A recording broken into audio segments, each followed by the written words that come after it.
हम पवित्र जीवन जीना चाहते हैं। हर कोई जो पाप में भी अपना जीवन बिता रहा है वो भी एक पवित्र जीवन जीना चाहता है, लेकिन कितना भी पवित्र जीवन जीने की इच्छा की जाए, आप पवित्र जीवन तब तक हासिल नहीं कर सकते हैं जब तक यहोवा मिक्कादेश यानी पवित्र करने वाला परमेश्वर अपनी पावर आपको प्रदान ना कर दे। जब परमेश्वर का पावर आपके ऊपर आएगा तभी आप उस पाप को ना बोल करके जय प्राप्त कर पाएंगे। तो अपने इस नाम के द्वारा परमेश्वर ने इस बात को जाहिर किया अपने लोगों के ऊपर कि मैं जो हूं, मैं ही तुमको पाप से बचा सकता हूं और मैं ही तुमको पाप के ऊपर विजयी बना सकता हूं।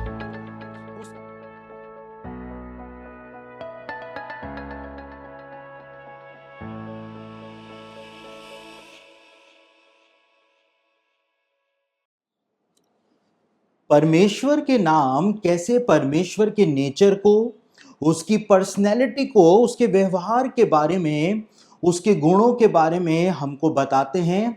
परमेश्वर के नाम कैसे परमेश्वर के एट्रीब्यूट्स को हमारे सामने प्रकट करते हैं, इस विषय को हमने बीते समय से प्रारंभ किया था और परमेश्वर के 12 नामों के ऊपर जो अध्ययन हमने प्रारंभ किया था, आज हम उस अध्ययन को पूरा कंप्लीट करेंगे। और बीते अध्ययन में हमने परमेश्वर का सबसे पहला नाम जो बाइबल के अंदर बताया गया है, एलोहीम नाम जो बताया गया है, उसके ऊपर हमने बीते समय अध्ययन किया था और हमने इस बात को देखा था कि कैसे परमेश्वर का वो नाम जो है, वो नाम परमेश्वर को एक क्रिएटर गॉड के अंदर प्रकट करता है। और कैसे जब पौलुस ने इस बात को कहा कि अब जो मसीह यीशु में है वो नई सृष्टि है, पुरानी बातें बीत गई, देखो सब बातें जो हैं वो नई हो गई, तो कैसे क्रिएटर गॉड एलोहीम परमेश्वर कैसे एक विश्वासी की नई सृष्टि करता है, उन सब बातों को हमने बीते अध्ययन के अंदर समझने का, जानने का प्रयास किया था। लेकिन आज परमेश्वर के जो अन्य नाम बाइबल के अंदर बताए गए हैं उनके ऊपर हम अपना ध्यान केंद्रित करने जा रहे हैं। और जैसा कि हमने बीते अध्ययन में ही इस बात को समझने का प्रयास किया था कि बाइबल में परमेश्वर को अलग अलग नामों से प्रकट किया गया है। हालांकि हमारे हिंदी के बाइबल अनुवाद के अंदर परमेश्वर को परमेश्वर कहा गया है या फिर उसको यहोवा कहा गया है या उसको पिता परमेश्वर कह करके संबोधित किया गया है, लेकिन मूल हिब्रू बाइबल जो है उसमें परमेश्वर के कुल 12 नामों का अलग अलग जगहों पर उपयोग किया गया है और परमेश्वर को अलग अलग 12 नामों से संबोधित किया गया है। परमेश्वर ने अपने आप को 12 नामों के द्वारा बाइबल के पुराने नियम के अंदर प्रकट किया है और परमेश्वर के वो 12 नाम जो हैं वो परमेश्वर के नेचर को हमारे सामने रखते हैं। परमेश्वर के वो 12 नाम जो हैं वो परमेश्वर के एट्रीब्यूट्स को हमारे सामने रखते हैं, परमेश्वर की पर्सनैलिटी को हमारे सामने रखते हैं। और इस बात को भी हम उन नामों के अध्ययन से समझ सकते हैं कि परमेश्वर का जो स्वभाव है, कैसे परमेश्वर हमारी लाइफ के अंदर मिरेकल कर सकता है, अपने सामर्थ को प्रकट करता है, परमेश्वर अपने आप को कैसे हमारे ऊपर जाहिर करता है, उन सब बातों को हम परमेश्वर के नामों के अध्ययन से समझ सकते हैं। साथ ही साथ जब आप परमेश्वर के इन 12 नामों का उपयोग अपने व्यक्तिगत प्रार्थनाओं के अंदर करें या आराधना स्तुति के दौरान करें, तो आप इस बात को पाएंगे कि आप आत्मिक जीवन के एक दूसरे ही आयाम के अंदर मूव कर रहे हैं, क्योंकि परमेश्वर के सामर्थ को आप अपनी प्रार्थनाओं के अंदर और आराधना स्तुति के अंदर महसूस करने पाएंगे। तो आज अपने इस अध्ययन को हम आरंभ करेंगे और परमेश्वर के 12 नामों में से पहला नाम जो है एलोहीम, उसके ऊपर हम पहले ही अध्ययन कर चुके हैं, लेकिन अब परमेश्वर के जो 11 नाम हैं उनके ऊपर आज हम अध्ययन करेंगे। और आप हैरान रह जाएंगे क्योंकि आपने कभी सोचा भी नहीं होगा कि क्यों परमेश्वर ने अपने आप को अलग अलग नामों से अलग अलग लोगों के ऊपर अपने आप को जाहिर किया, ताकि परमेश्वर बता सके कि परमेश्वर वास्तव में कौन है, क्या है और वो अपने आप को किस प्रकार से अपने लोगों के सामने प्रस्तुत करता है। तो सबसे पहले हम कुछ वचनों को पढ़ लेते हैं, वहां से अपने इस अध्ययन की बुनियाद को हम डाल देते हैं। तो निर्गमन की पुस्तक उसका 33 अध्याय और उसके 18वें वचन को आपके सामने पढ़ रहा हूं, और उसके बाद 34 अध्याय के 6 और 7 वचन को भी आपके सामने पढ़ूंगा। यहां पर लिखा है, मूसा ने परमेश्वर से कहा, मुझे अपना तेज दिखा, शो मी योर ग्लोरी, मूसा ने कहा। उसके बाद 34 अध्याय, निर्गमन 34 अध्याय 6 और 7 वचन के अंदर लिखा हुआ है, यहोवा उसके सामने यूं प्रचार करता हुआ चला। मूसा के सामने परमेश्वर ने यूं प्रचार किया, यहोवा यहोवा ईश्वर दयालु और अनुग्रहकारी, कोप करने में धीरजवंत और अति करुणा में और सत्य, हजारों पीढ़ियों तक निरंतर करुणा करने वाला, अधर्म और अपराध और पाप का क्षमा करने वाला है, परंतु दोषी को वह किसी प्रकार निर्दोष न ठहराएगा। वह पितरों के अधर्म का दंड उनके बेटों वरन पोतों और परपोतों को भी देने वाला है। परमेश्वर को मूसा के द्वारा एक बात बोली गई। मूसा ने परमेश्वर को कहा कि मुझे अपना तेज दिखा, शो मी योर ग्लोरी। और उसके बाद परमेश्वर ने मूसा को अपना तेज तो दिखाया ही था चट्टान की दरार में से, लेकिन साथ ही साथ परमेश्वर ने यहां पर अपनी ग्लोरी जो थी उसका इस प्रकार से प्रचार किया जैसा कि हमने इन वचनों के अंदर पढ़ा है। और यही बात जो इन वचनों के अंदर हमने पढ़ी है, परमेश्वर के नाम जो बाइबल के अंदर दिए हुए हैं, हिब्रू बाइबल में जो दिए गए हैं, उनमें भी यही बात निकल करके हमारे सामने आ जाती है। तो परमेश्वर के पहले नाम एलोहीम का अध्ययन हमने, जैसा कि मैंने कहा, हमने बीते अध्ययन में ही कर लिया था।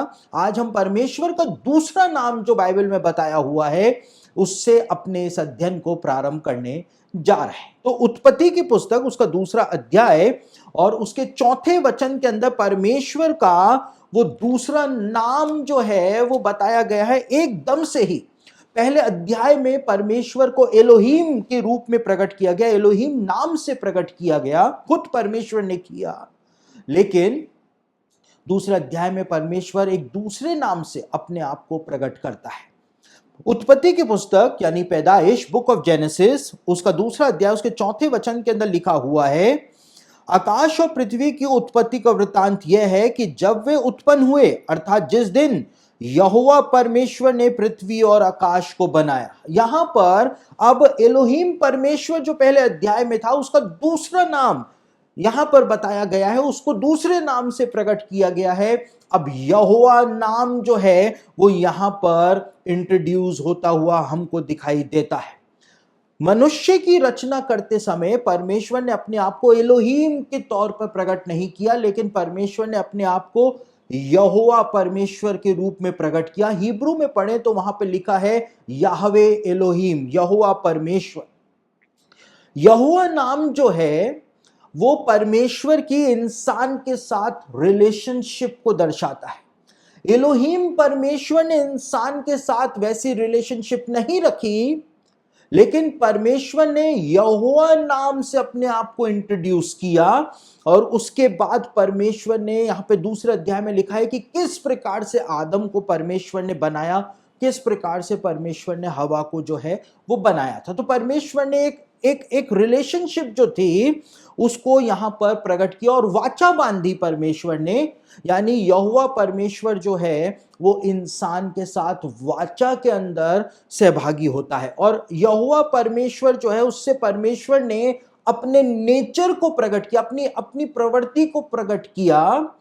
परमेश्वर ने इस बात को दिखाया कि परमेश्वर जो है वो इंसान के साथ फेलोशिप को चाहता है, क्योंकि लिखा हुआ है उत्पत्ति की पुस्तक के दूसरे अध्याय में और तीसरे अध्याय में भी कि परमेश्वर आदम के साथ फेलोशिप करने के लिए अदन की वाटिका में दिन के ठंडे समय में आया करता था और परमेश्वर ने उसको पुकार करके आवाज भी लगाई थी। तो परमेश्वर जो है जब उसने अपना नाम रखा एलोहीम और एलोहीम से अपने आप को उसने प्रकट किया बाइबल में, तो परमेश्वर अपने नेचर को जाहिर कर रहा था कि परमेश्वर का नेचर है कि वो इंसान के साथ फेलोशिप रखना चाहता है, इंसान के साथ वो इंटीमेट रिलेशनशिप रखना चाहता है, बिल्कुल घनिष्ठ संबंध जो है वो इंसान के साथ परमेश्वर रखना चाहता है। और इसीलिए परमेश्वर ने अपने आप को उस नाम से प्रकट किया। उसने अपने आप को इंसान पर एलोहीम नाम से प्रकट नहीं किया था, क्योंकि क्रिएटर गॉड अलग है, वो परमेश्वर का नेचर है, लेकिन परमेश्वर ने उस क्रिएटर गॉड के नेचर को इंसान के ऊपर प्रकट नहीं किया, लेकिन एक इंटीमेट रिलेशन रखने वाला, फेलोशिप इंसान के साथ चाहने वाले परमेश्वर के तौर पर परमेश्वर ने अपने आप को प्रकट किया था।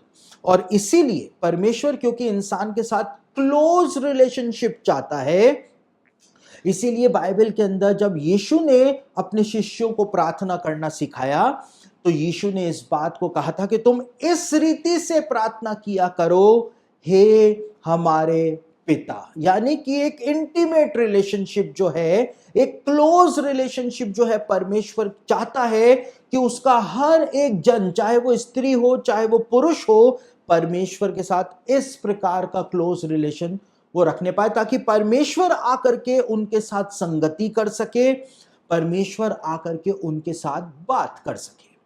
देखिए, मेरे आत्मिक जीवन के प्रारंभिक समय में मैं प्रार्थना को लेकर के बहुत परेशान था, क्योंकि प्रार्थना जो है वो वन साइडेड कम्युनिकेशन हो रहा था। कैसे हो रहा था? सिर्फ मैं परमेश्वर से बात कर रहा था, लेकिन परमेश्वर मुझसे बात नहीं कर रहा था, और इसीलिए मेरा प्रार्थना का जो समय था वो बढ़ नहीं पा रहा था। और मैं इस बात को लेकर के अपने प्रारंभिक जीवन के अंदर, आत्मिक जीवन के अंदर बहुत परेशान था कि सिर्फ मैं ही बके जा रहा हूं, लेकिन दूसरी तरफ से परमेश्वर मुझसे बात नहीं कर रहा है। लेकिन जैसे जैसे मैं अपने आत्मिक जीवन के अंदर आगे बढ़ता चला गया, तो मैंने इस बात को महसूस किया कि जितना समय हम परमेश्वर के साथ प्रार्थना में, उसके वचन के साथ बिताते हैं, तो हमारा कम्युनिकेशन जो है, बातचीत जो है, फिर परमेश्वर के साथ होनी शुरू हो जाती है। परमेश्वर आवाज लगा करके हमको उस समय पर बुलाता भी है। इस बात को भी मैंने अनुभव किया है अपने आत्मिक जीवन के अंदर। जैसे परमेश्वर ने अदन की वाटिका में आदम को आवाज लगाई थी कि तू कहां है, उसी प्रकार से परमेश्वर आवाज लगाता है। तो प्रार्थना जो है वो टू वे कम्युनिकेशन है, दोनों तरफ से बातचीत जो होती है वो प्रार्थना है। एक विश्वासी का परमेश्वर के साथ बिल्कुल इंटीमेट रिलेशन जो है, वही रिलेशनशिप परमेश्वर चाहता है, क्योंकि यीशु मसीह ने एक बात बोली। देखिए, बाइबल के अंदर लिखा है कि जब आदम अपनी पत्नी हवा के पास गया तो कैन का जन्म हुआ। ये बाइबल में लिखा है। लेकिन इंग्लिश की बाइबल में पढ़ेंगे तो वहां पे लिखा है कि जब आदम ने अपनी पत्नी को जाना, तब जाकर के कैन का जन्म हुआ। और इसीलिए जब मां मरियम के पास जिब्राइल स्वर्गदूत आता है, तो मां मरियम जो है, जिब्राइल स्वर्गदूत जब कहता है कि तू एक बालक को उत्पन्न करेगी, तो मां मरियम कहती है कि मैं तो किसी पुरुष को जानती ही नहीं हूं। यानी कि जो इंटीमेट रिलेशनशिप होता है पति पत्नी का, उसको बाइबल के अंदर एक दूसरे को जानना कहा गया है। और इसीलिए यीशु मसीह इस बात को कहता है, यीशु मसीह कहता है उस दिन बहुतेरे मेरे पास आएंगे और कहेंगे हमने तेरे नाम से भविष्यवाणियां करी, हमने तेरे नाम से बीमारों को चंगा किया, हमने सामर्थ के काम करे, लेकिन मैं खुल करके उनसे कह दूंगा कि हे कुकर्म करने वालों, मेरे सामने से चले जाओ, क्योंकि मैंने तुम्हें कभी नहीं जाना। यानी वही इंटीमेट रिलेशनशिप जो कि पति पत्नी के बीच में होती है, ऐसे ही पौलुस ने कहा कि जैसे दो व्यक्ति शारीरिक तौर पर एक हो जाते हैं, वैसे ही जो प्रभु के संगति में रहता है, वो प्रभु के साथ एक आत्मा हो जाता है। परमेश्वर ऐसा रिलेशनशिप जो है वो इंसान के साथ चाहता है। तो परमेश्वर ने अपने नेचर को प्रकट किया यहोवा नाम से, और परमेश्वर ने इस बात को जाहिर किया कि परमेश्वर जो है वो सिर्फ एक क्रिएटर गॉड नहीं है कि जिससे भयभीत हुआ जाए, जिससे डरा जाए कि उसने हमको बनाया है, हम उसके गुलाम नहीं हैं। लेकिन परमेश्वर ने ऐसे नेचर को प्रकट किया कि परमेश्वर चाहता है एक मित्र की तरह, एक पिता की तरह, एकजुट हो जाने वाला नेचर जो है परमेश्वर का है, वो अपने आप को उस तरह से इंसान के ऊपर प्रकट करना चाहता है, और उसी तरह की फेलोशिप वो एक इंसान के साथ चाहता है। तो इसीलिए परमेश्वर ने एकदम से अपने आप को एक नए नाम के साथ उत्पत्ति की पुस्तक के 2 अध्याय में प्रकट किया था। उसके बाद जब हम आगे बढ़ते हैं तो उत्पत्ति की पुस्तक 17 अध्याय उसके पहले वचन में परमेश्वर ने एक दूसरे तीसरे यानी कि एक तीसरे नाम से अपने आप को प्रकट किया इंसान के ऊपर। उस वचन को हम पढ़ लेते हैं। उत्पत्ति की पुस्तक उसका 17 अध्याय और उसके पहले पद के अंदर परमेश्वर ने एक दूसरा नाम अब्राहम के ऊपर प्रकट किया था। यहां पे लिखा है, जब अब्राहम 99 वर्ष का हो गया तब यहोवा ने उसको दर्शन दे करके कहा। अब परमेश्वर खुद ही अपना एक और नाम जो है वो इंसान के ऊपर प्रकट कर रहा है। मैं सर्वशक्तिमान ईश्वर हूं, मेरी उपस्थिति में चल और सिद्ध होता जा। यहां पर परमेश्वर क्या बोल रहा है? परमेश्वर कहता है मैं सर्वशक्तिमान परमेश्वर हूं। परमेश्वर ने यह नहीं कहा कि मैं एलोहीम हूं, परमेश्वर ने यह भी नहीं कहा कि मैं यहोवा हूं, लेकिन यहां पर एक नया नाम आता है, सर्वशक्तिमान परमेश्वर। और हिब्रू बाइबल के अंदर पढ़ें तो सर्वशक्तिमान परमेश्वर के लिए जो शब्द इस्तेमाल हुए हैं वो शब्द हैं अल शदाय। अल का मतलब होता है परमेश्वर और शदाय का मतलब होता है माय सप्लायर, यानी मेरी आपूर्ति करने वाला या मेरा पोषण करने वाला। यहां पर जब अब्राहम जो था वो एक ऐसी परिस्थिति के अंदर पहुंच जाता है कि वो 99 साल का हो गया था और उसके कोई संतान नहीं थी। एक ऐसी जगह पर जहां पर कोई होप नहीं है, कोई आशा नहीं है। एक ऐसी जगह के ऊपर अब्राहम पहुंच चुका है जब उसको पता है कि उसके अब संतान उत्पन्न हो भी नहीं सकती है। उस समय परमेश्वर खुद सामने आता है और परमेश्वर कहता है कि मैं अल शदाय हूं, मैं सर्वशक्तिमान परमेश्वर हूं। परमेश्वर ने अपने नेचर को अब्राहम के ऊपर प्रकट किया था अपने नाम के द्वारा कि परमेश्वर अब्राहम के जीवन के अंदर वास्तव में क्या करने जा रहा है। वो अल शदाय बन करके अब्राहम के सामने आ गया था। अब्राहम ने बहुत प्रार्थनाएं करी होंगी, लेकिन अब्राहम की प्रार्थनाओं का जवाब अब तक नहीं आया था। लेकिन अब जब अब्राहम एक ऐसी परिस्थिति में पहुंच चुका था, एक ऐसी जगह पर था जब सारी आशाएं खत्म हो गई थी, तब परमेश्वर उसके सामने आ जाता है कि मैं अल शदाय। साथ ही अब्राहम के कोई वंश नहीं था, कोई आशा नहीं थी, जैसा मैंने आपको बताया। तब परमेश्वर ने अपने आप को उसके ऊपर प्रकट किया था। उसी प्रकार से हर एक विश्वासी जब एक ऐसी जगह के ऊपर पहुंच जाता है जहां पर उसकी सारी आशाएं खत्म हो जाती हैं, जब उसको लगता है कि अब ये दी एंड है, तब परमेश्वर अपने आप को उसके ऊपर प्रकट करता है। आप सालों सालों से उस चीज के लिए प्रार्थना करते हुए आए होंगे, लेकिन उस प्रार्थना का उत्तर आ ही नहीं रहा होगा और आपने अब हथियार डाल दिए। आपने भी कहा कि अब इससे ज्यादा तो मैं प्रार्थना कर भी नहीं सकता हूं, क्योंकि अब कुछ हो भी नहीं सकता है। चाहे वो आपकी बीमारी हो, चाहे वो आपका फाइनेंस हो, चाहे वो आपके बच्चे यदि गलत रास्ते पे चले गए हों कि अब ये कभी लौट करके नहीं आ सकता है, ये बिगड़ चुका है, सारा सब कुछ गॉन केस हो जाए, कि डॉक्टर भी जवाब दे दें कि नहीं अब ये व्यक्ति नहीं बच सकता है, आपने भी सारी उम्मीद छोड़ दी होगी। लेकिन उस समय परमेश्वर जो है अल शदाय के नाम से अपने आप को प्रकट करता है और एक मिरेकल को लेकर के आता है। एक ऐसा मिरेकल जो कि इंसानी दिमाग से सोचा जाए तो वो मिरेकल हो ही नहीं सकता है। परमेश्वर उस चीज को ला करके सामने प्रकट कर देता है। इसीलिए परमेश्वर ने अपने आप को अब्राहम के ऊपर अल शदाय कह करके प्रकट किया कि मैं तेरा पोषण करने वाला हूं, मैं तेरी आपूर्ति करने वाला हूं। वो आपूर्ति, वो सप्लाई जो कोई भी नहीं कर सकता है, वो नरिशमेंट जो कोई भी नहीं ला सकता है, वो मैं लेकर के आ सकता हूं, क्योंकि मैं अल शदाय हूं, सर्व शक्तिमान, सबसे ज्यादा शक्तिशाली मैं ही हूं। इस बात को परमेश्वर प्रकट कर देता है।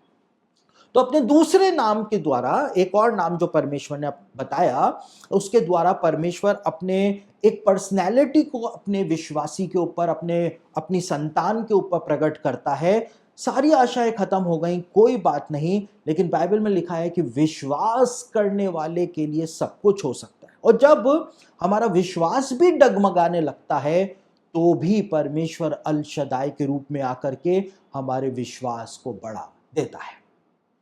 तो उसके बाद जब हम आगे बढ़ते हैं तो अब एक और नाम जो है वो बाइबल के अंदर बताया हुआ है, और वो उत्पत्ति की पुस्तक 18 अध्याय दूसरे और तीसरे वचन के अंदर वो बात बताई हुई है, और बहुत महत्वपूर्ण नाम है।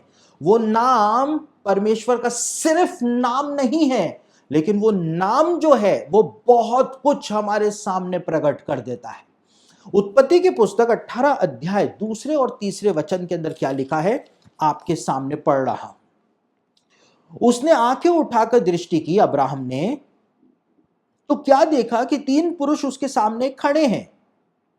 जब उसने उन्हें देखा तब वह उनसे भेंट करने के लिए तंबू के द्वार से दौड़ा और भूमि पर गिरकर दंडवत की और कहने लगा, हे प्रभु। अब यहां पर एक नया नाम अब्राहम के द्वारा इंट्रोड्यूस किया गया। अब्राहम ने यह नाम परमेश्वर का रखा। यहां पे लिखा है हे प्रभु, और हिब्रू की बाइबल में पढ़ें तो हे प्रभु के लिए जो नाम इस्तेमाल हुआ है या जो शब्द इस्तेमाल हुआ है वो शब्द है अदोनाय। अदोनाय का मतलब होता है माय लॉर्ड, मेरे प्रभु, हे प्रभु उसका मतलब होता है।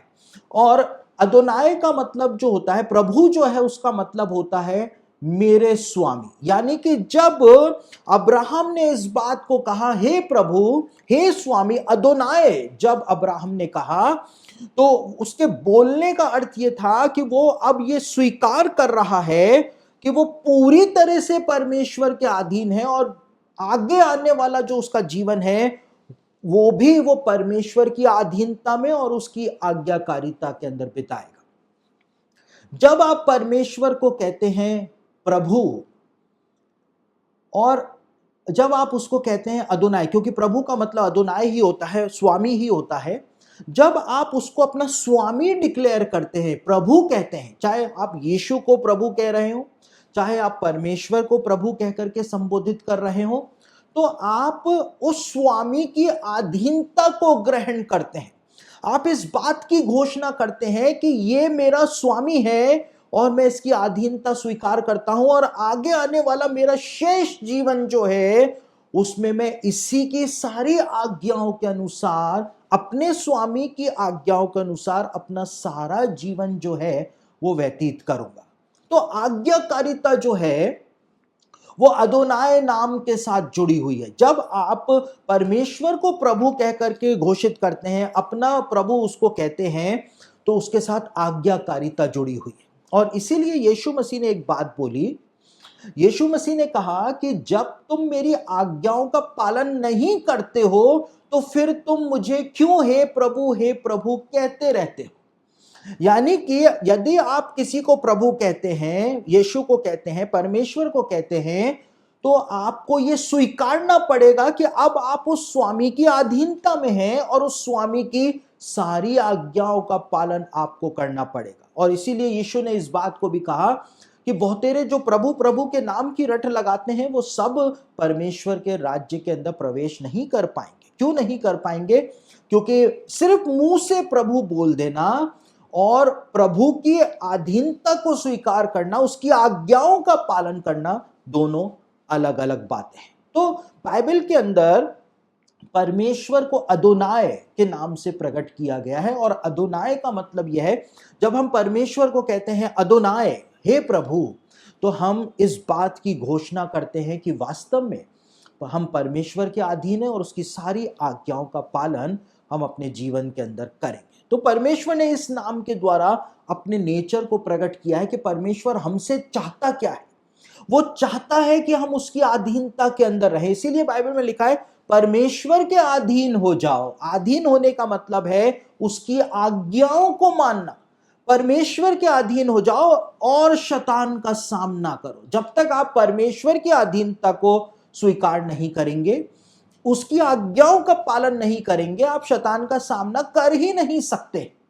आप कितना ही प्रार्थना कर लें, आप यीशु के नाम से कितना ही दुष्ट आत्माओं को कमांड कर लें, कुछ भी नहीं होगा जब तक आपका जीवन आज्ञाकारिता में नहीं होगा। वो महायाजकों के बेटों का उदाहरण बाइबल के अंदर प्रेरितों के काम में बताया हुआ है।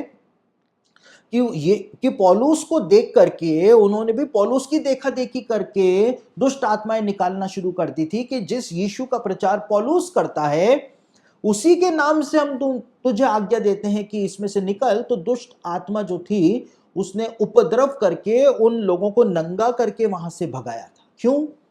दुष्ट आत्मा ने यीशु मसीह के नाम का कमांड क्यों नहीं माना उन लोगों के मुंह से? क्योंकि आज्ञाकारिता जो है वो मस्ट है। जब आप ओबीडियंस के अंदर अपना जीवन व्यतीत करेंगे तभी जाकर के जब आप कमांड करेंगे यीशु मसीह के नाम से किसी दुष्ट आत्मा को, किसी डीमन को, तो ही वो कमांड जो है वो काम करेगा। जब आपका जीवन खुद पाप के अंदर फंसा हुआ है, आपने परमेश्वर अदोनाय की अधीनता को ग्रहण नहीं किया, उसकी आज्ञाओं का आप पालन नहीं कर रहे हैं, आप कितना ही प्रार्थना कर लें, आप कितना ही यीशु के नाम से कमांड दे दें, कोई दुष्ट आत्मा आपके उस कमांड को नहीं मानेगी, चाहे आप यीशु मसीह के नाम से भी वो कमांड क्यों ना दे रहे हो। तो अदोनाय नाम जो है वो बताता है कि हमको परमेश्वर की अधीनता में आना है, उसकी आज्ञाओं को मानना है, तब जाकर के परमेश्वर हमारे जीवन से प्रसन्न हो पाएगा। उसके बाद जो पांचवा नाम बाइबल के अंदर परमेश्वर का बताया हुआ है, वो नाम भी अब्राहम के साथ ही जुड़ा हुआ है। उत्पत्ति की पुस्तक उसका 22 अध्याय और उसके 14वें वचन के अंदर वो नाम अब्राहम के द्वारा परमेश्वर का रखा गया था। उत्पत्ति की पुस्तक 22 अध्याय उसके 14वें वचन के अंदर क्या लिखा है? अब्राहम ने उस स्थान का नाम यहोवा यीरे रखा। यहोवा यीरे उस स्थान का नाम रखा। इसके अनुसार आज तक भी कहा जाता है कि यहोवा के पहाड़ पर उपाय किया जाएगा। यहोवा यीरे जो है इस नाम का मतलब होता है यहोवा उपाय करेगा। यहोवा एलोहिम नहीं, वो यहोवा जो इंसान के साथ इंटीमेट रिलेशनशिप चाहता है, पिता पुत्री का संबंध चाहता है, जो इंसान की आत्मा के साथ एक आत्मा हो जाना चाहता है, जो इंसान के साथ वाचा के अंदर सहभागी होता है, वो यहोवा जो है वो उपाय करेगा। यहां पर इस बात को बताया गया है, यहोवा के पहाड़ पर उपाय किया जाएगा। आपके आत्मिक जीवन की, आपके भौतिक जीवन की जितनी भी आवश्यकताएं हैं, उनका उपाय जो है वो परमेश्वर करेगा। मटीरियल ब्लेसिंग्स जो होती हैं उसका उपाय परमेश्वर करेगा। और इसीलिए यीशु मसीह ने क्या कहा? मत्ती रचित सुसमाचार 6 अध्याय 31 से 33 वचन के अंदर यीशु मसीह ने कहा कि तुम पहले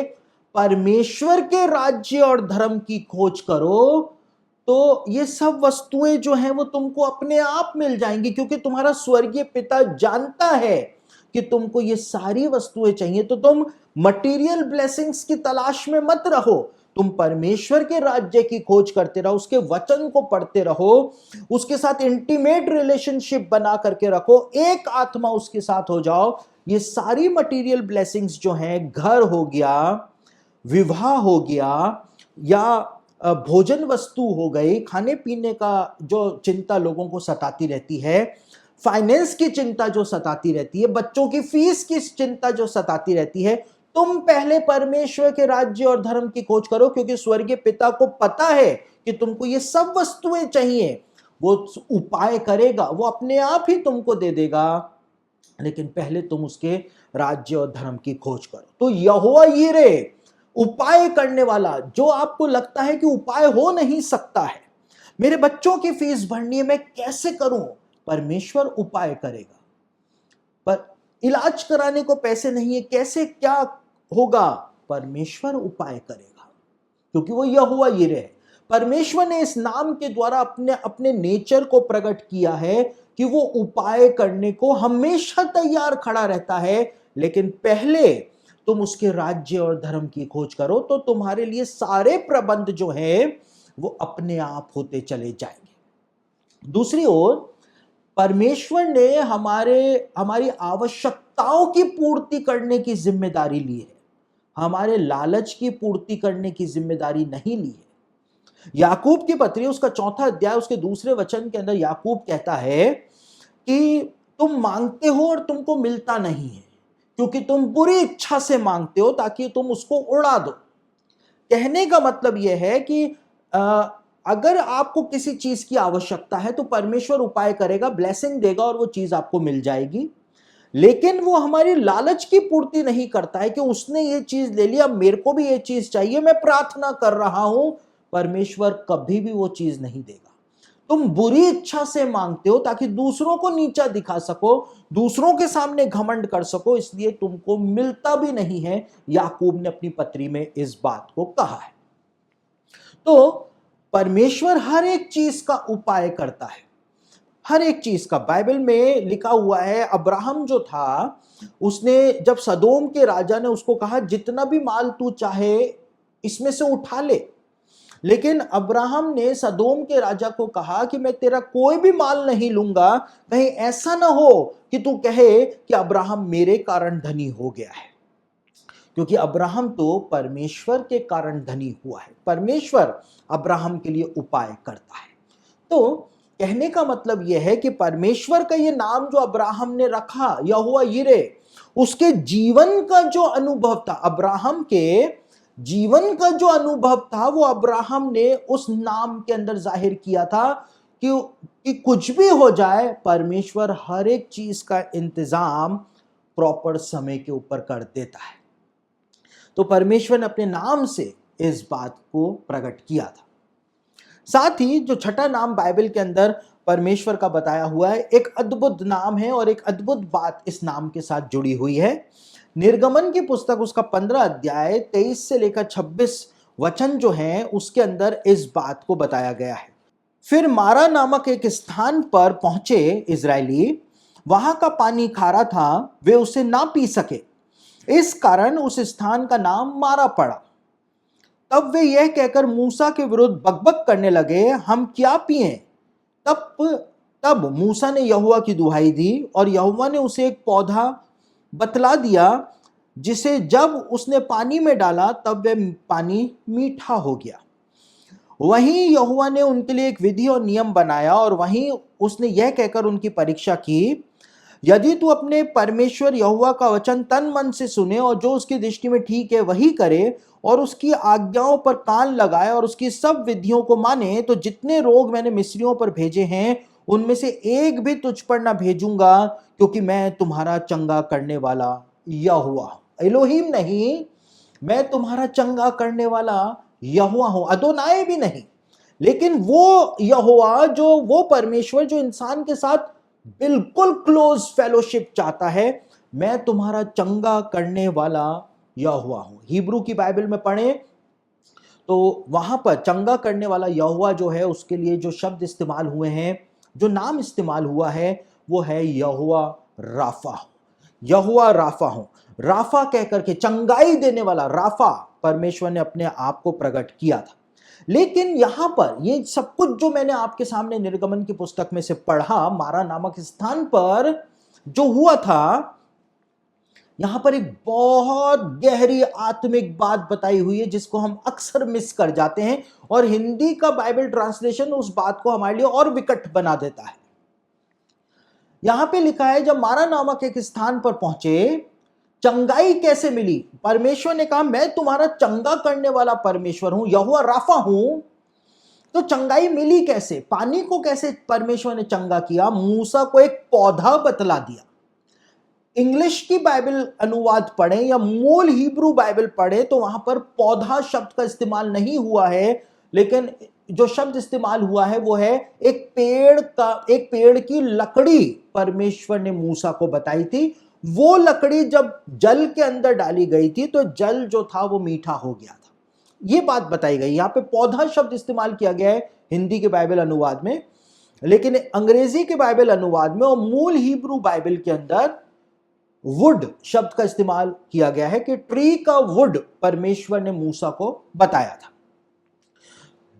बाइबल के अंदर जल जो है वो पवित्र आत्मा का प्रतीक बताया गया है। यीशु ने कहा, जो मुझ पर विश्वास करता है उसके हृदय से जीवन के जल की नदियां बह निकलेंगी, यानी उसने पवित्र आत्मा के बारे में ये बात बोली थी। वहीं आगे उस वचन के अंदर लिखा हुआ है, जल जो है वो पवित्र आत्मा के लिए उपयोग किया गया शब्द है, लेकिन पानी शब्द जो है वो पवित्र आत्मा के लिए उपयोग किया गया शब्द नहीं है। प्रकाशित वाक्य 17 अध्याय उसके 15वें वचन को पढ़ें तो वहां पर पानी जो है वो लोग, भीड़, देश और भाषाओं का प्रतीक जो है वो बताया गया है, लेकिन जल जो है वो पवित्र आत्मा का प्रतीक बताया गया है। लकड़ी को लेकर के जल में जब डाला जाएगा तो पानी की चंगाई आ गई थी मारा नामक स्थान पर। तो चंगाई कैसे है? जब लकड़ी को जल में डाला जाएगा तब जाकर के चंगाई जो है वो आएगी। बाइबल में इस बात को बताया गया है कि बीमारी का एक मुख्य कारण होता है, और बीमारी का मुख्य कारण होता है पाप। जब पाप आता है तब पाप जो है वो बीमारी को लेकर के आती है। भजन संहिता 103 का 3 पढ़ें तो वहां पे लिखा है, दाऊद कहता है कि वही तो मेरे सब अधर्म को क्षमा करता और मेरे सारे रोगों को चंगा करता है। परमेश्वर पहले हमको हमारे पापों से क्षमा प्रदान करता है, उसके बाद वो हमको चंगाई देता है। लकड़ी जो है, जो परमेश्वर ने मूसा को बताई, जिसको जल में डाला गया, ये लकड़ी जो है वो यीशु के क्रूस का प्रतीक थी। जल जो है वो पवित्र आत्मा का प्रतीक था। जब तक कि कोई अपने पापों को इस क्रूस के ऊपर नहीं डाल देता है, पश्चाताप नहीं कर लेता है, रिपेंट नहीं कर लेता है, तब तक यहोवा राफा परमेश्वर का सामर्थ उसके शरीर के अंदर प्रकट नहीं होता है। परमेश्वर ने एक शर्त रखी कि यदि तू मेरी आज्ञाओं को सारे प्राण, सारे मन के साथ, हर एक चीज के साथ तू मेरी आज्ञाओं का पालन नहीं करेगा, तब तक चंगाई नहीं मिलेगी। और जब तू पालन करेगा तो जितने भी रोग मैंने मिस्रियों के ऊपर भेजे हैं उनमें से एक भी तुम्हारे ऊपर नहीं आने दूंगा, क्योंकि मैं तुम्हारा चंगा करने वाला परमेश्वर हूं। मैं यहोवा राफा हूं, परमेश्वर ने इस बात को कहा। जब एक व्यक्ति रिपेंट करता है, अपने पापों को क्रूस के ऊपर डाल देता है, यीशु के क्रूस के ऊपर डाल देता है, पवित्र आत्मा तब जाकर के उसके जीवन के अंदर काम करता है, और तब जाकर के जब उसको पापों की क्षमा मिल जाती है तो वो बैरियर हट जाता है, वो रुकावट हट जाती है जो चंगाई के और उस व्यक्ति के बीच में होती है, और तब वो व्यक्ति जो है वो चंगा हो जाता है। वही तो मेरे सब पापों को क्षमा करता और मेरे सारे रोगों को चंगा करता है। यीशु ने उस झोले के मारे हुए से कहा, हे पुत्र तेरे पाप क्षमा हुए। और उसके बाद यीशु मसीह ने कहा, उठ, अपनी खाट उठा और अपने घर चला जा। पहले पापों की क्षमा प्रदान करी और उसके बाद यीशु मसीह ने उनको चंगाई दी, उसको चंगाई दी।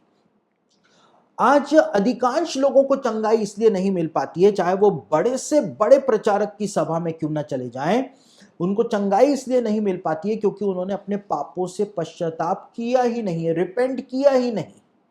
और जब तक पापों से पश्चाताप नहीं करेंगे, लोग अपनी शर्तों के ऊपर चंगाई पाना चाहते हैं, जो कि पॉसिबल है ही नहीं। परमेश्वर अपनी शर्तों के ऊपर चंगाई देता है। साथ ही साथ यहां पे परमेश्वर ने अपने नेचर को प्रकट किया है यहोवा राफा के नाम से। देखिए, मैं बेनी हिन की एक किताब पढ़ रहा था, और पास्टर बेनी हिन अपनी किताब के अंदर इस बात को कहते हैं कि परमेश्वर चंगा करता है, और परमेश्वर जो है वो ऑर्गन्स जो होते हैं, कई बार प्रार्थना की जाती है तो लोगों के ऑर्गन्स को भी परमेश्वर नया बना देता है।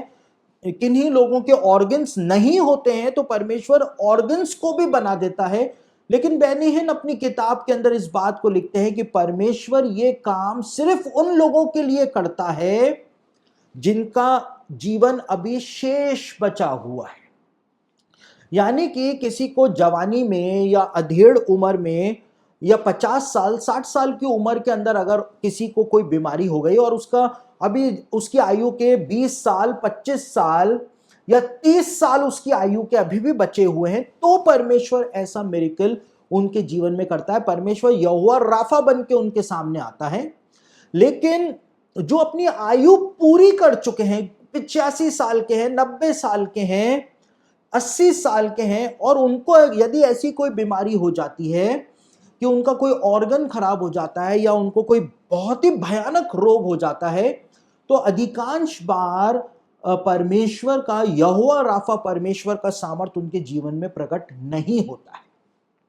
बेनी हिन अपनी किताब में लिखते हैं कि परमेश्वर सिर्फ उनको चंगाई देता है जिनका शेष जीवन बचा हुआ होता है, और जिन्होंने अपना जीवन पूरा कर लिया होता है, परमेश्वर उनको चंगाई ना दे करके उनको अनंत जीवन के लिए फिर तैयार कर रहा होता है।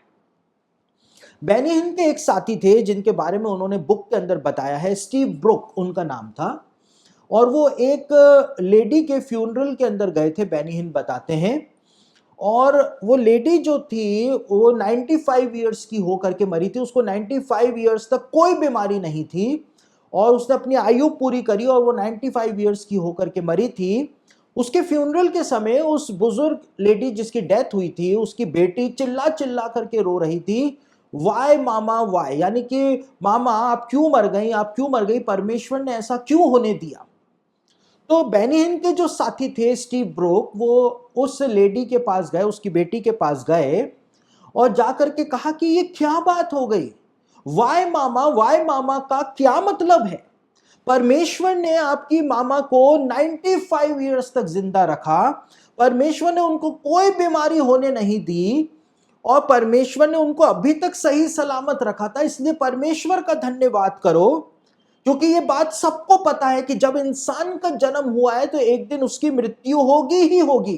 तो ये प्रश्न परमेश्वर के सामने करना कि परमेश्वर ने उस महिला की मां को क्यों ले लिया, ये प्रश्न जो है वो व्यर्थ है। क्योंकि सबोपदेशक उसका 3रा अध्याय उसके 2 वचन में लिखा है कि जन्म का समय है तो मृत्यु का भी समय है।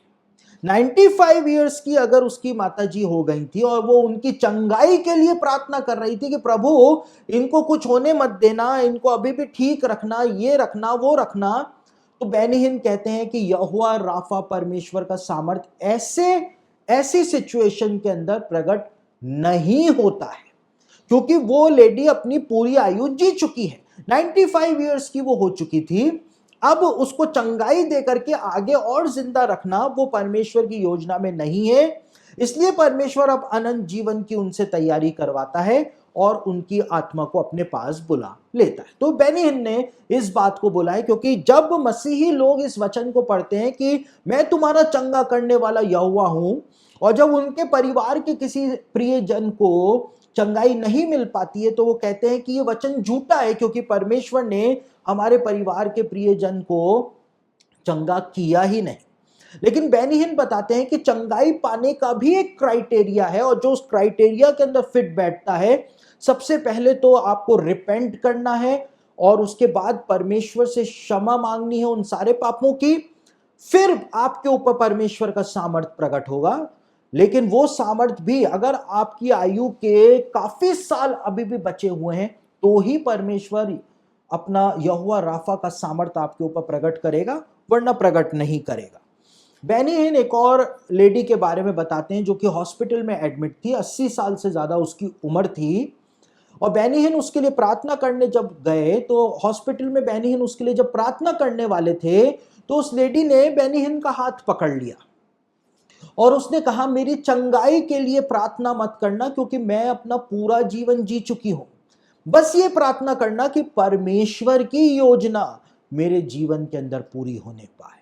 तो बेनी हिन ने इन सारे अनुभवों को लेकर के अपनी किताब के अंदर लिखा और बताया कि यहोवा राफा परमेश्वर चंगा करता है, वो ऑर्गन भी नए बना देता है, वो पैर भी नया बना देता है, कटे हुए पैर भी लोगों के कई बार मिरेकल के अंदर उग जाते हैं। डॉक्यूमेंटेड फैक्ट्स हैं जो कि कई सारे ऐसे प्रचारक हुए 18वीं सदी में, 19वीं सदी में, 20वीं सदी में भी, जिन्होंने कटे हुए जो पैर थे लोगों के उनके लिए प्रार्थना करी तो परमेश्वर ने नए पैर उनके उत्पन्न करके उनको प्रदान कर दिए। तो यहोवा राफा जो है उसका नेचर है चंगाई देने का, लेकिन वो चंगाई देने का नेचर जो है उसके साथ एक क्राइटेरिया भी परमेश्वर ने सेट किया हुआ है। तो जब परमेश्वर ने अपने आप को यहोवा राफा कहकर के प्रकट किया तो परमेश्वर उसके साथ कुछ शर्तों को भी वहां पर इजरायलियों के सामने रख रहा था। उसके बाद जब हम आगे बढ़ते हैं तो परमेश्वर का जो 8वां नाम है जिसके बारे में निर्गमन उसका 17 अध्याय और उसके 15वें वचन के अंदर बताया हुआ है। यहां पर लिखा हुआ है, परमेश्वर का एक और नाम बताया हुआ है। और तब मूसा ने एक वेदी बनाकर उसका नाम यहोवा निस्सी रखा। यहां पे परमेश्वर का एक और नाम बताया हुआ है, यहोवा निस्सी। और यहोवा निस्सी का मतलब होता है यहोवा मेरा झंडा है, झंडा जो कि फहराया जाता है। और परमेश्वर ने अपने आप को इस नाम के द्वारा इसलिए प्रकट किया था क्योंकि निर्गमन 17 अध्याय और उसके 11वें वचन के अंदर लिखा हुआ है, बताया हुआ है कि जब तक मूसा के हाथ ऊपर रहते थे, मूसा अपने हाथ ऊपर करके खड़ा रहता था, तब तब इजरायली जो हैं वो जीतते चले जाते थे। और जैसे ही मूसा के हाथ नीचे आते थे, क्योंकि वो थक जाता था, वैसे ही इजरायली जो है वो हारना शुरू कर दिया करते थे। तो यहां पर क्या बात बताई हुई है, यहां पर इस आत्मिक भेद को बताया हुआ है कि जब तक हम अपने जीवन से परमेश्वर को महिमा या ग्लोरी देते रहते हैं, परमेश्वर को ऊंचा उठाते रहते हैं अपने जीवन के द्वारा, तब तक हम अपने जीवन के अंदर, अपने आत्मिक जीवन के अंदर जीत हासिल करते चले जाते हैं, सफलता हासिल करते जाते हैं। लेकिन जहां पर हम थके और जहां पर हमने लापरवाही दिखाई और जैसे ही हमने परमेश्वर को महिमा देनी कम कर दी, हमारे जीवन के अंदर असफलताएं आती चली जाएंगी। यहोवा निसी, यहोवा हमारा झंडा है, हमारा विजयी झंडा जो है वो परमेश्वर है। किस प्रकार से है? जिस प्रकार से झंडे को इस प्रकार से फहराया जाता है, इस प्रकार से रखा जाता है, उसी प्रकार से जब लोग अपने हाथ उठा करके परमेश्वर को महिमा देते हैं या अपने जीवन से परमेश्वर को ग्लोरीफाई करते हैं, उनके जीवन के अंदर परमेश्वर की ब्लेसिंग आती चली जाती है, जीवन में सक्सेस आती चली जाती है। आज जब मसीही लोग जब सक्सेस के पीछे भाग रहे हैं, वो मोटिवेशनल स्पीकर्स को पास्टर समझ करके सुन रहे हैं, उनको फॉलो कर रहे हैं, जबकि वो काउंसलर को या एक मोटिवेशनल स्पीकर को वो फॉलो कर रहे हैं उनको पास्टर समझ करके। वो पास्टर नहीं है, वो मोटिवेशनल स्पीकर है, वो सिर्फ आपको मोटिवेट कर सकते हैं। चरवाहा अलग होता है। चरवाहा जो होता है, अच्छा चरवाहा जो होता है, वो भेड़ों के लिए अपनी जान देता है, भेड़ों की केयर करता है। मोटिवेशनल स्पीकर आपकी केयर नहीं कर सकता है क्योंकि वो पास्टर नहीं। आज लोग मोटिवेशनल स्पीकर्स के पीछे भाग रहे हैं क्योंकि उनको जीवन में सक्सेस चाहिए। सक्सेस पाने का रास्ता जो है वो यहां पर बताया हुआ है, यहोवा निसी। जब आप परमेश्वर को ग्लोरीफाई करेंगे अपने जीवन से, तभी जाकर के आपके पास सक्सेस आने पाएगी। हर क्षेत्र में, जीवन के हर क्षेत्र में आपको सक्सेस मिलने पाएगी। तो यहोवा निस्सी नाम से भी परमेश्वर ने उस बात को प्रकट किया है कि लोगों को यदि अपने जीवन के अंदर सक्सेस चाहिए, अपने जीवन के अंदर उनको ब्लेसिंग हर प्रकार की चाहिए, जीत ही जीत चाहिए, तो यहोवा निसी यानी उनको परमेश्वर को अपना झंडा मानना पड़ेगा और उसको अपने जीवन से ऊंचा उठाना पड़ेगा।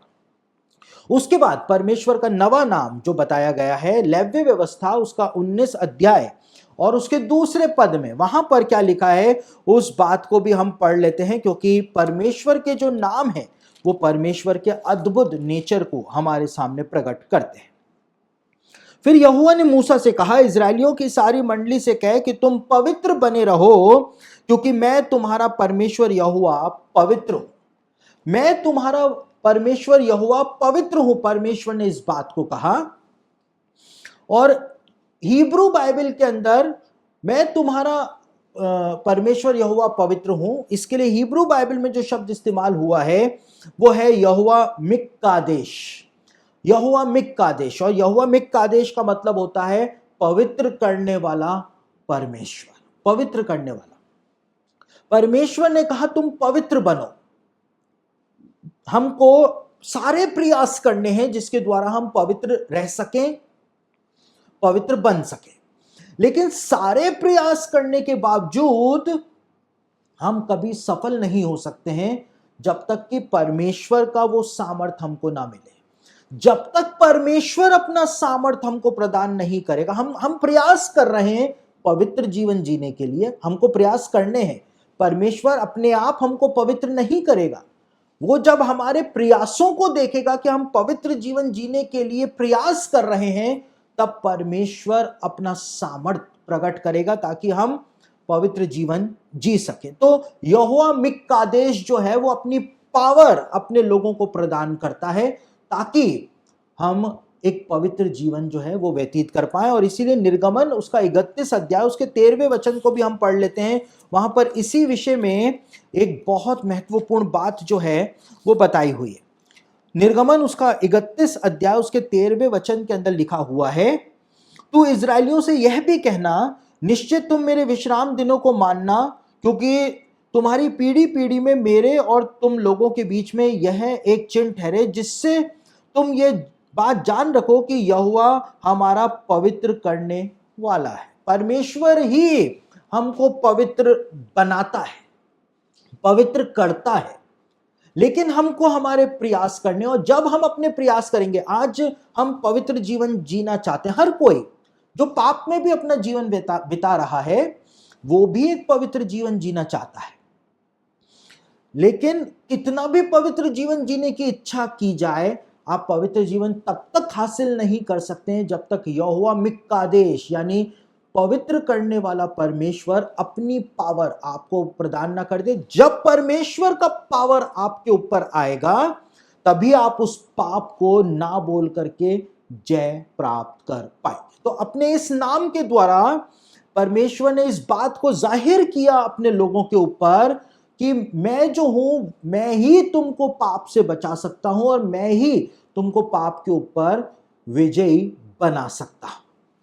उसके बाद परमेश्वर का एक और नाम जो बाइबल के अंदर बताया हुआ है, यिर्मयाह उसका 23 अध्याय 5 से लेकर 6 वचन को पढ़ें तो वहां पे परमेश्वर का एक और नाम बताया गया है, यहोवा हमारी धार्मिकता, यानी लॉर्ड आवर राइचियसनेस। यहोवा हमारी धार्मिकता है, और इसके लिए हिब्रू में जो शब्द इस्तेमाल हुआ है वो शब्द है यहोवा सिदकेनु, जेहोवा सिदकेनु इंग्लिश के अंदर उसको कहा जाता है। और यहोवा हमारी धार्मिकता है। बाइबल इस बात को बताती है कि अनराइचियस लोग जो हैं, यहोवा तो हमारी धार्मिकता है ही, लेकिन अनराइचियस लोग जो हैं वो परमेश्वर के राज्य के अंदर प्रवेश नहीं कर पाएंगे। ये बात बाइबल में साफ तौर से लिखी हुई। और रोमियो की पत्री उसका 3रा अध्याय उसके 10वें वचन में लिखा है कि कोई भी धर्मी नहीं है, एक भी धर्मी नहीं है। लेकिन यिर्मयाह कहता है यहोवा हमारी धार्मिकता है। हम अपने धर्म के कामों के द्वारा धार्मिकता को हासिल नहीं कर सकते हैं, और इसलिए यशायाह कहता है कि हमारे सारे धर्म के काम जो हैं वो तेरे सामने मैले चिथड़ों के समान है। तो हम धार्मिकता कैसे हासिल कर सकते हैं? जब यिर्मयाह ने कहा यहोवा हमारी धार्मिकता है, तो परमेश्वर ही है जो अपनी धार्मिकता हमको प्रदान करता है। लेकिन वो धार्मिकता हमको मिलती कैसे है, ये भी बाइबल के अंदर बताया हुआ है।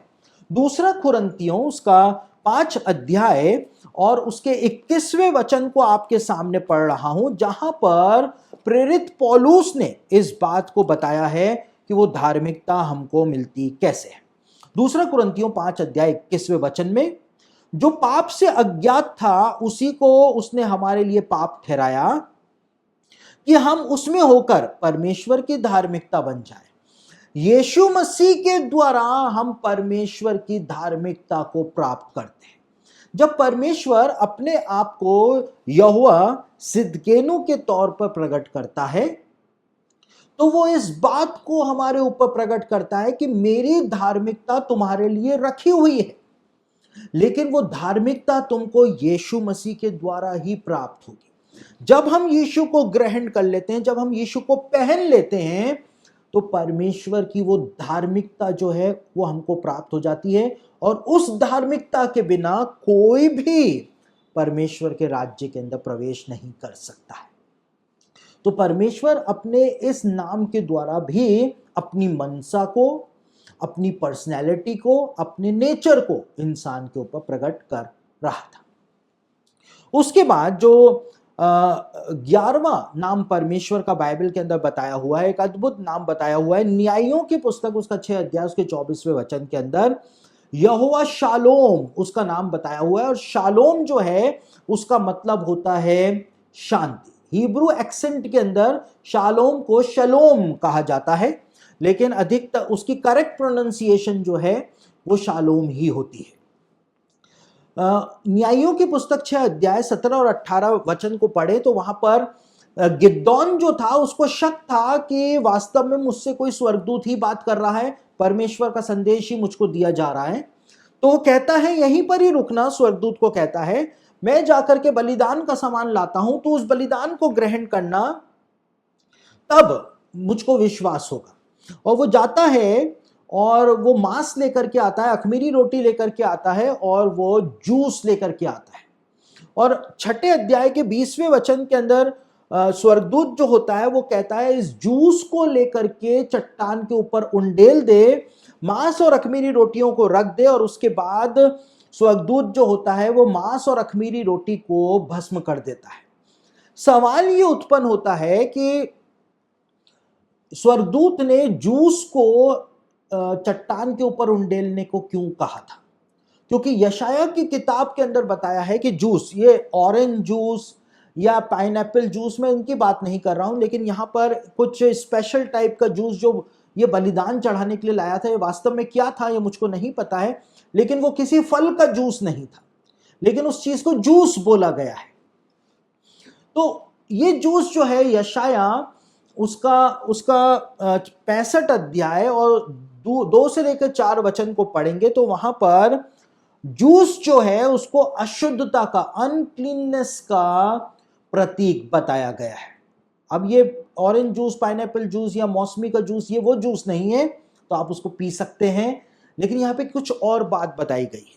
तो जूस जो है वो बाइबल के अंदर अशुद्धता का प्रतीक बताया गया है, इसलिए यहां पे जो आत्मिक सेंस में बात की जा रही है, जब यहोवा शालोम वहां पर प्रकट होता है तो जूस को उंडेल देने की बात की गई चट्टान पर। चट्टान जो है वो मसीह का प्रतीक है, सारी अशुद्धता को मसीह के ऊपर उंडेल दिया जाए जो इंसान की है। मांस जो है वो खुद इंसान का जीवन है, और अखमीरी रोटी वो चीज है जिसके अंदर पाप नहीं है, खमीर नहीं है, यानी कि सिर्फ वो जीवन जिसके अंदर पाप नहीं है उसको पवित्र आत्मा की अग्नि के द्वारा ग्रहण किया जाता है। बाकी सारी अशुद्धता को मसीह के ऊपर उंडेल करके परमेश्वर की धार्मिकता को प्राप्त कर लो। और उसके बाद गिदोन तब 24वें अध्याय में जब वो देखता है कि जूस तो उंडेल दिया, मांस और अखमीरी रोटी जो है वो आग के द्वारा भस्म हो गई, तब वो उस जगह का नाम यहोवा शालोम रखता है, यहोवा की शांति उसका नाम रखता है। आज हर किसी को शांति चाहिए। शांति का परमेश्वर जो है और शांति का राजकुमार जो है वो हमारे साथ है, तो भी शांति नहीं है। क्यों? यहां पे बताया, जैसे हमने देखा यहोवा राफा तो है, चंगाई देने वाला परमेश्वर तो है, लेकिन उसके साथ कुछ क्राइटेरिया, चंगाई के साथ कुछ शर्तें हैं। आपको रिपेंट करना है, जब तक आप रिपेंट नहीं करेंगे आपको चंगाई नहीं मिलेगी। उसी प्रकार से यहां पर आपको शांति तो चाहिए। सब परेशान है, सब स्ट्रेस के अंदर है, लेकिन शांति नहीं है। और शांति सबको चाहिए, लेकिन शांति का भी एक क्राइटेरिया बताया हुआ है कि इंसान को परमेश्वर के साथ अपना संबंध सही करना पड़ेगा, उसको अपने जीवन की अशुद्धताओं को निकालना पड़ेगा, यीशु मसीह के सामने मानना पड़ेगा, यीशु को ग्रहण करना पड़ेगा। और जब वो यीशु को ग्रहण कर लेगा, उसके जीवन जब पाप रहित हो जाएगा, अखमीरी रोटी बन जाएगा, तब जाकर के उसका जीवन जो कि मांस का प्रतीक है और अखमीरी रोटी जो उसका स्वभाव था, जो पापी स्वभाव था, उसका प्रतीक है, पवित्र आत्मा की अग्नि आ जाएगी। और जब पवित्र आत्मा की अग्नि आकर के उसको उस बलिदान को ग्रहण कर लेगी, तब एक विश्वासी के, एक इंसान के जीवन में शांति आ जाएगी। जब तक आपका संबंध परमेश्वर के साथ सही नहीं होगा, क्यों परमेश्वर ने अपने आप को यहोवा शालोम के नाम से प्रकट किया? परमेश्वर बता रहा था कि तुमको शांति की तलाश है, सबको शांति चाहिए। जो टेररिस्ट लोग हैं उनको भी शांति चाहिए, उनकी शांति इस प्रकार से है कि बाकी सबको मार करके खत्म कर दो, हमको शांति मिलनी चाहिए। तो शांति तो इनडायरेक्टली उनको भी चाहिए, शांति तो हमास को भी चाहिए, शांति इजराइल को भी चाहिए, शांति हिजबुल्लाह को भी चाहिए, शांति जो है वो ईरान को भी चाहिए, सीरिया को भी चाहिए, लेकिन सबकी शांति के वर्जन्स अलग अलग हैं। तो उसी प्रकार से यहाँ पे शांति का क्राइटेरिया बताया हुआ है। आपको शांति चाहिए, जीवन में तसल्ली चाहिए, सुकून चाहिए, परमेश्वर के साथ अपने संबंध को आप सही कर लीजिए, आपको वो सुकून, वो शांति जो है वो मिल जाएगा। और इसीलिए परमेश्वर ने अपने आप को इस नाम के द्वारा प्रकट किया ताकि लोग शांति को जो पाना चाहते हैं वो परमेश्वर के नेचर को समझ सकें कि बिना इस काम को किए परमेश्वर की शांति आपको नहीं मिल पाएगी। यशाया उसका 48 17 और 18 पढ़ें तो वहां पर 48 का 17 और 18 पढ़ें यशाया का, तो वहां पर इस बात को बताया हुआ है कि शांति जो है वो परमेश्वर का उपहार है जो कि आज्ञा पालन करने के द्वारा परमेश्वर की ओर से दिया जाता है। जब आप आज्ञाकारिता में, ओबीडियंस के अंदर रहेंगे तो ही परमेश्वर ये उपहार, ये गिफ्ट आपको देगा जो कि शांति का गिफ्ट होगा, पीस का गिफ्ट होगा। उसके बाद परमेश्वर का जो एक और नाम बताया हुआ है बाइबल के अंदर, वो नाम है यहोवा रोही। यहोवा रोही का मतलब होता है यहोवा मेरा चरवाहा है, जो कि हम भजन संहिता 23 अध्याय उसके पहले पद के अंदर पढ़ते हैं। यहोवा रोही जो है, यहोवा मेरा चरवाहा है। लेकिन रोही का एक और मतलब होता है। रोही का मतलब होता है खिलाने वाला और मित्र, केयर करने वाला।